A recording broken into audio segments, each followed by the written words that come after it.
ಆತ್ಮೀಯ ಪೋಷಕ ಬಾಂಧವರೇ, ನನ್ನ ಸೇವಾ ಅವಧಿಯಲ್ಲಿ ಅನೇಕ ವಿದ್ಯಾರ್ಥಿಗಳಿಗೆ NMSS ಪರೀಕ್ಷೆ ಕಟ್ಟಿಸ್ತಾ ಇದ್ದೆ. ಸ್ಕೂಲಾಸ್ಟಿಕ್ ಆಪ್ಟಿಟ್ಯೂಡ್ ಟೆಸ್ಟ್ ಅಂಥೇಳಿ ಬರ್ತಾ ಇರೋದು 8ನೇ ಕ್ಲಾಸಿಗೆ. ನಿಮ್ಮ ಯಾರೆಲ್ಲ ಮಕ್ಕಳು 8ನೇ ಕ್ಲಾಸಿಗೆ ಈ ಪರೀಕ್ಷೆ ಕಟ್ಟಿರ್ತಾರೋ ಅಲ್ಲಿ ಒಂದು ಚೂರು ಅಭ್ಯಾಸ ಕಡೆ ಲಕ್ಷ್ಯ ಕೊಡಲು ಹೇಳಿ. ಏಕೆಂದರೆ ಈ ಪರೀಕ್ಷೆಯಲ್ಲಿ ಆ ಮಕ್ಕಳು ಸೆಲೆಕ್ಟ್ ಆಗಿದ್ದೆ ಆದರೆ 10ನೇ ಕ್ಲಾಸ್ ಪಾಸ್ ಆದ ಮೇಲೆ ಕನಿಷ್ಠ ಸೆಕೆಂಡ್ ಕ್ಲಾಸ್ ಬಂದಿರಬೇಕು. ಅದರ ಮೇಲೆ ಬಂದರೆ ಪರವಾಗಿಲ್ಲ. 60 ಅಂಕಗಳ ನಿರೀಕ್ಷೆ ಅವರು ಹೇಳಿರ್ತಾರೆ. 60 ಅಂಕಗಳು ಬಂದರೆ ಪರವಾಗಿಲ್ಲ. ಅದರ ಮೇಲೆ ಬಂದರೆ ಆ ಮಕ್ಕಳಿಗೆ ಸುಮಾರು 3-4 ವರ್ಷಗಳ ಕಾಲ ಸರ್ಕಾರವೇ ವಿದ್ಯಾರ್ಥಿ ವೇತನವನ್ನು ನೀಡುತ್ತದೆ. ಈ ಅವಕಾಶವನ್ನು ಕಳೆದುಕೊಂಡು ನಿರಾಶರಾಗಬೇಡಿ. ನಾನು ನಿಮಗಾಗಿ 8ನೇ ಕ್ಲಾಸಿನ ಮಕ್ಕಳಿಗಾಗಿ NMS ಪರೀಕ್ಷೆ ಬರೆಯುವ ಮಕ್ಕಳಿಗಾಗಿ ಒಂದಿಷ್ಟು ಇತಿಹಾಸ ಅಂದರೆ ಸಮಾಜ ವಿಜ್ಞಾನದಿಂದ ಪ್ರಶ್ನೋತ್ತರಗಳನ್ನು ಮಾದರಿ ಪ್ರಶ್ನೆ ಪತ್ರಿಕೆಯನ್ನು ತೆಗೆದುಕೊಂಡು ಬಂದಿದ್ದೇನೆ. ನಿಮ್ಮ ಮುಂದೆ ಇಡಲಿದ್ದೇನೆ. ಇತಿಹಾಸ ವಿಭಾಗದಿಂದ 10 ಪ್ರಶ್ನೆ ಇರ್ತವೆ, ಭೂಗೋಳದಲ್ಲಿ 8 ಪ್ರಶ್ನೆ ಇರ್ತವೆ, ರಾಜ್ಯಶಾಸ್ತ್ರದಿಂದ 7 ಪ್ರಶ್ನೆ ಇರ್ತವೆ, ಸಮಾಜಶಾಸ್ತ್ರದಿಂದ 3 ಪ್ರಶ್ನೆ ಇರ್ತವೆ, ಅರ್ಥಶಾಸ್ತ್ರ ಅಧ್ಯಯನ ವಿಭಾಗದಿಂದ 6 ಪ್ರಶ್ನೆಗಳು ಇರ್ತವೆ. ಒಟ್ಟು 34 ಪ್ರಶ್ನೆಗಳು ಇರ್ತವೆ. ತುಂಬ ಚೆನ್ನಾಗಿ ಮಾರ್ಕ್ ಮಾಡಿ ಬರೆದು ಬರಬೇಕು. ನಿಮ್ಮ ಪ್ರಯತ್ನಕ್ಕೆ ಯಶಸ್ಸು ಸಿಗಲಿ ಎಂಬುದು ನನ್ನ ಆಶಯ. ಹಾಗಾಗಿ ಈಗ ಮೊದಲನೇ ಒಂದು ಮಾದರಿ ಪ್ರಶ್ನೆ ಪತ್ರಿಕೆಯನ್ನು ನಾನು ನಿಮ್ಮ ಮುಂದೆ ತರಲಿದ್ದೇನೆ.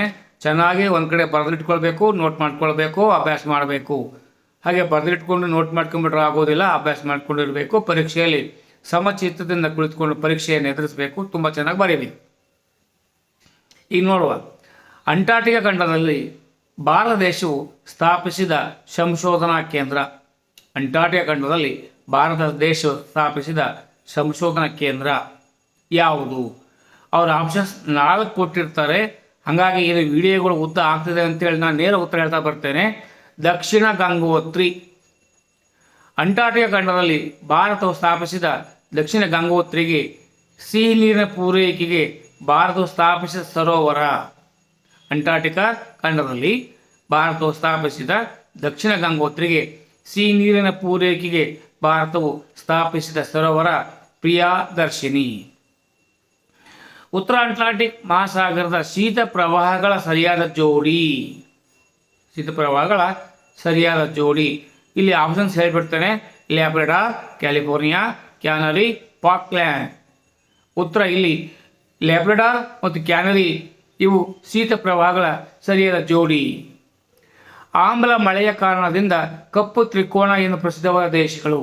ಆಮ್ಲ ಮಳೆಯ ಕಾರಣದಿಂದ ಕಪ್ಪು ತ್ರಿಕೋನ ಎಂದು ಪ್ರಸಿದ್ಧವಾದ ದೇಶಗಳು: ಚೆಕ್ ಗಣರಾಜ್ಯ, ಜರ್ಮನಿ, ಪೋಲ್ಯಾಂಡ್. ಚೆಕ್ ಗಣರಾಜ್ಯ, ಜರ್ಮನಿ, ಪೋಲ್ಯಾಂಡ್. ಆಸ್ಟ್ರೇಲಿಯಾದ ಅತಿ ದೊಡ್ಡ ಪಕ್ಷಿ ಯಾವುದು ಅಂದರೆ ಏಮು. ಪ್ರಪಂಚದಲ್ಲಿ ಅತಿ ಎತ್ತರವಾದ ಸರೋವರ ಸುಪೀರಿಯರ್. ಭೂಮಿಯ ಮೇಲಿನ ಅತಿ ಶುಷ್ಕ ಪ್ರದೇಶ ಅಟಕಾಮಾ ಮರುಭೂಮಿ.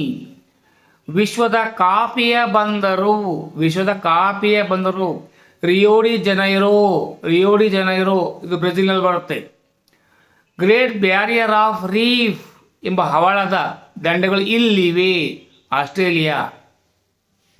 ಮರ್ರೇ ಈ ದೇಶದ ಪ್ರಸಿದ್ಧ ನದಿ. ಮರ್ರೇ ಇದು ಆಸ್ಟ್ರೇಲಿಯಾ ದೇಶದ ಪ್ರಸಿದ್ಧ ನದಿ ಮರ್ರೇ. ಮತ್ತು ಮುಂದಕ್ಕೆ ಹೋದರೆ ಡಾರ್ಲಿಂಗ್ ಅನ್ನೋ ನದಿ ಕೂಡ ಅಲ್ಲಿದೆ.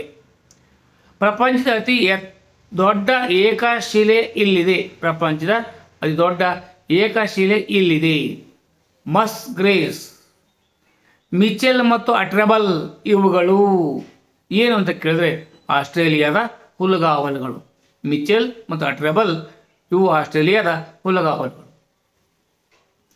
ಅತ್ಯಂತ ಸಮತಟ್ಟಾದ ಭೂಖಂಡ ಆಸ್ಟ್ರೇಲಿಯಾ. ಶ್ವೇತಖಂಡ, ಶೀತಲ ಖಂಡ ಎಂದು ಪ್ರಸಿದ್ಧಿಯಾಗಿರುವ ಖಂಡ ಯಾವುದಂದರೆ ಅಂಟಾರ್ಟಿಕಾ.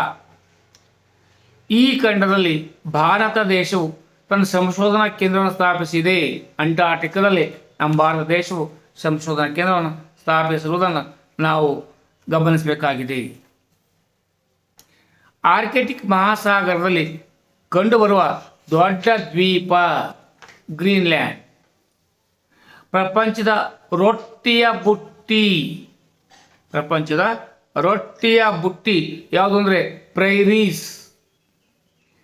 ಕ್ಯಾಲಿಫೋರ್ನಿಯಾವನ್ನು ದ್ರಾಕ್ಷಾರಸದ ರಾಜ್ಯ ಎಂದು ಕರೆಯಲಾಗಿದೆ, ಏಕೆಂದರೆ ಕ್ಯಾಲಿಫೋರ್ನಿಯಾವನ್ನು ದ್ರಾಕ್ಷಾರಸದ ರಾಜ್ಯ ಎಂದು ಕರೆಯಲಾಗಿದೆ ಏಕೆಂದರೆ 90% ದ್ರಾಕ್ಷಿಯನ್ನು ಬಳಸಿ ದ್ರಾಕ್ಷಾರಸ ತಯಾರಿಸುತ್ತಾರೆ. ಲಂಬರ್ ಜಾಕ್ಸ್ ಎಂದರೆ ಇದು ಉತ್ತರ ಅಮೆರಿಕದ ಮರ ಕಡಿಯುವ ಜನರನ್ನು ಅವರು ಲಂಬರ್ ಜಾಕ್ಸ್ ಅಂತೇಳಿ ಕರೀತಾರೆ. ಉತ್ತರ ಅಮೆರಿಕದ ಉಕ್ಕಿನ ನಗರ ಪಿಟ್ಸ್ಬರ್ಗ್. ಹುಲ್ಲುಗಾವಲುಗಳ ನಾಡು ದಕ್ಷಿಣ ಅಮೆರಿಕ. ಪ್ರಪಂಚದಲ್ಲಿಯೇ ಅತಿ ಹೆಚ್ಚು ಕಾಫಿ ಉತ್ಪಾದಿಸುವ ಖಂಡ ದಕ್ಷಿಣ ಅಮೆರಿಕ. ಬೆಳಗಿನ ಪ್ರಾಕೃತಿಕ ವಿಭಾಗಗಳು ಈ ಖಂಡದ ಪ್ರಾಕೃತಿಕ ಲಕ್ಷಣಗಳಾಗಿವೆ.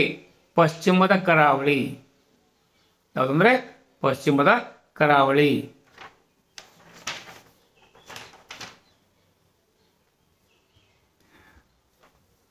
ಪ್ರತಿಪಾದನೆ ಕನಿಷ್ಠ ಉಬ್ಬರಗಳು ವೃದ್ಧಿ ಚಂದ್ರ ಮತ್ತು ದಿನಗಳಲ್ಲಿ ಕಂಡುಬರುತ್ತವೆ. ಆರ್ ಅಂದರೆ ರೀಸನ್, ಕನಿಷ್ಠ ಉಬ್ಬರಗಳ ಸಮಯದಲ್ಲಿ ಭೂಮಿ ಸೂರ್ಯ ಒಂದೇ ಸರಳವಾಗಿ ಇರುತ್ತವೆ. ಇಲ್ಲಿ ಉತ್ತರ ಎ ಮತ್ತು ಆರ್ ಇವೆರಡು ವಿವರಣೆ ಆಗಿದೆ. ಕೆಳಗಿನ ರೂಪಾಂತರ ಶಿಲೆಗಳನ್ನು ಹೊಂದಿಸಿ ಬರೆಯಿರಿ. ರೂಪಾಂತರ ಶಿಲೆಗಳ ಪಟ್ಟಿ ಕೊಟ್ಟಿರ್ತಾರೆ, ಹೊಂದಿಸಿ ಬರೀಬೇಕು. ಗ್ರಾನೈಟ್ ಸುಣ್ಣದ ಕಲ್ಲು, ಕಲ್ಲಿದ್ದಲು ಬಾಸಾಲ್ಟ್. ಗ್ರಾನೈಟ್ ನೀಸ ಆದರೆ ಸುಣ್ಣದ ಕಲ್ಲು, ಅಮೃತಶಿಲೆ, ಮೂರನೇ ಕಲ್ಲಿದ್ದಲು, ಗ್ರಾಫೈಟ್. ಹೀಗೆ ಬಿಟ್ಟು ಕೊಟ್ಟಿರ್ತಾರೆ, ಸರಿಯಾದನ್ನು ಹೊಂದಿಸಿ ಬರೀಬೇಕು. ಭಾರತದ ವಾಯುವ್ಯ ಭಾಗಕ್ಕೆ ಇರುವ ದೇಶಗಳೆಂದರೆ ಪಾಕಿಸ್ತಾನ, ಅಫ್ಘಾನಿಸ್ತಾನ್. ಕರ್ನಾಟಕದ ಅಕ್ಷಾಂಶಿಕ ಸ್ಥಾನ 11 ಡಿಗ್ರಿಯಿಂದ 12 ಡಿಗ್ರಿ ಉತ್ತರ ಅಕ್ಷಾಂಶ. Mudhol hounds HOUNDS. ಬೇಟೆ ನಾಯಿ ಕರ್ನಾಟಕದ ಈ ಜಿಲ್ಲೆಗಳಿಂದ ವಿದೇಶಕ್ಕೆ ರಫ್ತು ಆಗುತ್ತದೆ. ನೋಡ್ರಿ, ಮುಧೋಳ ಹೌಂಡ್ಸ್ ಅಂದರೆ ಈ ನಾಯಿ ಎಲ್ಲಿಂದ ಹೋಗ್ತದೆ ಅಂತ. ಇದು ನಮ್ಮ ಕರ್ನಾಟಕದಲ್ಲಿ ವಿಜಯಪುರ ಮತ್ತು ಬಾಗಲಕೋಟೆ ಭಾಳ ಪ್ರಸಿದ್ಧ ಹೌಂಡ್ಸ್. ಜಿಯೋಬಾಬ್ ಅಥವಾ ಗೋರಖ್ನಾಥ್ ವೃಕ್ಷ ಕರ್ನಾಟಕದಲ್ಲಿ ಯಾವ ರಾಜ್ಯದಲ್ಲಿ ಕಂಡು ಬರ್ತದೆ? ಈ ಜಿಯೋಬಾಬ ಮರಗಳು ನೋಡ್ತಕ್ಕಂಥದ್ದು ನಾವೆಲ್ಲಿ ಅಂದರೆ ಹಾವೇರಿ ಜಿಲ್ಲೆಯ ಸವಣೂರಿನಲ್ಲಿ. ಇಂಥ ಮರಗಳನ್ನು ನಾವು ನೋಡಲಿಕ್ಕೆ ಲಭ್ಯ ಆಗ್ತದೆ. ಉಣ್ಣೆಯ ಗುಡ್ಡೆ ಎಂದು ಕರೆಯಲ್ಪಡುವ ಮೋಡ, ಉಣ್ಣೆಯ ಗುಡ್ಡೆ ಅಂತ ನೋಡ್ರಿ, ರಾಶಿ ಮೋಡಗಳಿಗೆ ಇವರು ಕರೀತಾರೆ ಉಣ್ಣೆಯ ಗುಡ್ಡೆ. ಭೂಮಿಯ ಮೇಲೆ 200 ವರ್ಷಗಳಿಂದ ಮಳೆ ಬಾರದಿರುವ ಪ್ರದೇಶವೆಂದರೆ ಅಟಕಾಮಾ ಮರುಭೂಮಿ.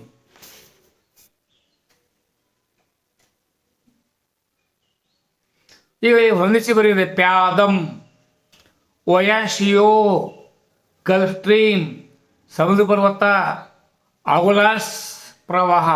ಈ ಕಡೆ ಆಳಸಾಗರದ ಮೈದಾನ, ಅಮೆರಿಕದ ಪೂರ್ವ ಕರಾವಳಿ, ಶೀತ ಸಾಗರ ಪ್ರವಾಹ, ಹಿಂದೂ ಮಹಾಸಾಗರ ಪ್ರವಾಹ, ಸಾಗರದ ಆಳ ಅಳೆಯುವ ಮಾಪಕ. ಹಾಗಾಗಿ ಇಲ್ಲಿ ಉತ್ತರ ಯಾವುದು ಅಂತ ಹೇಳಿದ್ರೆ ಪ್ಯಾದಮ್, ಸಾಗರದ ಆಳ ಅಳೆಯುವ ಮಾಪಕ. ಒಯಾಶಿವೋ, ಇದು ಶೀತ ಸಾಗರ ಪ್ರವಾಹ. ಗಲ್ಫ್ ಸ್ಟ್ರೀಮ್, ಇದು ಅಮೆರಿಕದ ಪೂರ್ವ ಕರಾವಳಿ ಕಂಡುಬರುವಂಥ ಸ್ಟ್ರೀಮ್. ಸಮುದ್ರ ಪರ್ವತ, ಇದು ಅಮೆರಿಕದ ಪೂರ್ವ ಕರಾವಳಿ. ಅಗುಲಾಸ್ ಪ್ರವಾಹ, ಹಿಂದೂ ಮಹಾಸಾಗರ ಪ್ರವಾಹ ಅಂತ ಹೇಳ್ತೇವೆ. ದಕ್ಷಿಣ ಭಾರತದ ಮಾಸಿನ್ ರಾಮ್ ಅಂತ ಯಾವ ಪ್ರದೇಶ ಕರೀತಾರೆ ಅಂದರೆ ಆಗುಂಬೆ. ಕರ್ನಾಟಕದ ಅತ್ಯಂತ ಒಣ ಪ್ರದೇಶ ಆಗುಂಬೆ. ಸಾಗರದ ಈ ಭಾಗ ನೌಕಾಯಾನ ಮತ್ತು ಕಚ್ಚಾ ತೈಲ ಉತ್ಪಾದನೆ ಪ್ರಾಮುಖ್ಯತೆ ಪಡೆದಿದೆ. ಖಂಡಾವರಣ ಪ್ರದೇಶ. ಪ್ರಪಂಚದಲ್ಲಿಯೇ ಅತಿ ಹೆಚ್ಚು ಲವಣತೆ ಹೊಂದಿರುವ ಪ್ರದೇಶ ವ್ಯಾನ್ ಸರೋವರ. ವರ್ಷದ ಎಲ್ಲ ಕಾಲದಲ್ಲಿ ಒಂದೇ ದಿಕ್ಕಿನಿಂದ ಬೀಸುವ ಮಾರುತಗಳೆಂದರೆ ನಿರಂತರ ಮಾರುತ. ಈ ಕೆಳಗಿನ ಸ್ಥಳೀಯ ಮಾರುತಗಳನ್ನು ಆಧರಿಸಿ ಸರಿಯಾದ ಅನುಕ್ರಮ ಗುರುತಿಸಿ. Loo Chinook Mistral Brickfielder. A ಇಲ್ಲಿ ಫ್ರಾನ್ಸ್, ಆಲ್ಸ್ ಪರ್ವತ, USA, ಆಸ್ಟ್ರೇಲಿಯಾ. ಸರಿಯಾದ ಉತ್ತರ ಭಾರತ, ಅಮೆರಿಕ, ಫ್ರಾನ್ಸ್, ಆಸ್ಟ್ರೇಲಿಯಾ.